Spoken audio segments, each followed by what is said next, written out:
Hello boys and girls, it's Aunty Mimmi here. Today our funny little book is called Gary, the duck who couldn't swim. Sounds great, doesn't it?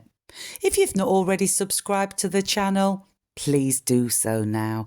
Then sit back, get comfortable and let's begin. Hi, I'm Gary. Gary is the saddest duck in the park. Once upon a time, in a bright and cheerful park, there lived a duck named Gary. Gary was no ordinary duck. He had a dazzling orange beak, a shiny set of feathers, and a waddle that made everyone giggle. But there was one teeny, tiny, slightly embarrassing problem. Gary couldn't swim. Now, for a duck, this was like a bird not flying or a cow not mooing. The other ducks would splash and paddle in the big blue lake, quacking and playing, while Gary stood on the shore with his little webbed feet, looking sadder than a soggy sandwich.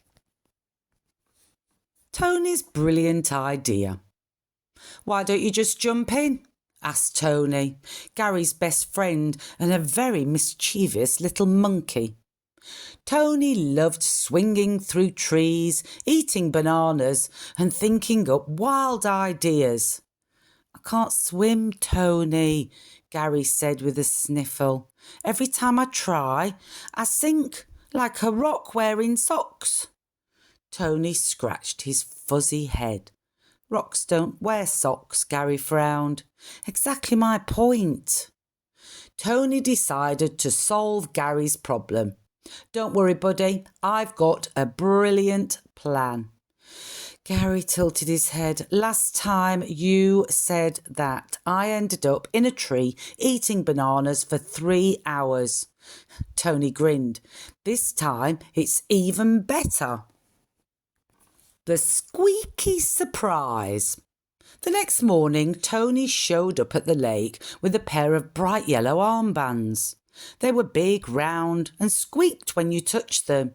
"Ta-da!" said Tony, holding them up like they were the greatest invention since banana splits. Gary blinked. "What are those?" "They're armbands. You put them on and they help you float. Even a rock in socks could swim with these." Gary eyes them suspiciously, but he agrees to try them on. The big jump.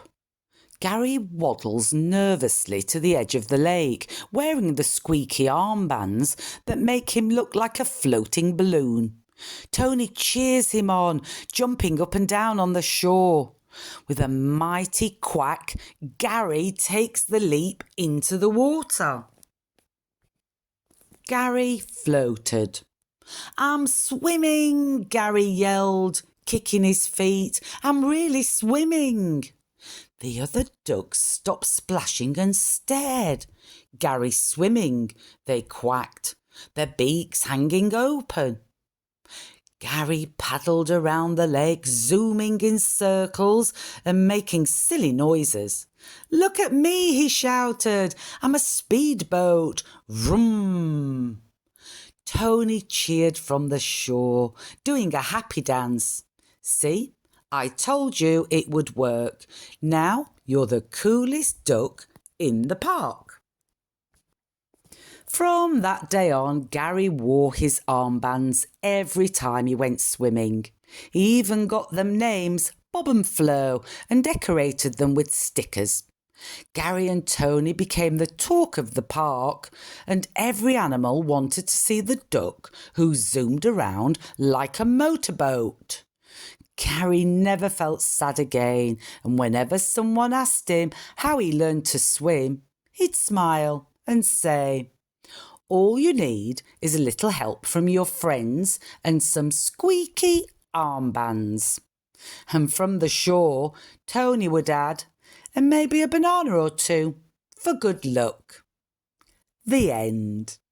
Well, that was a funny little book today, wasn't it, boys and girls?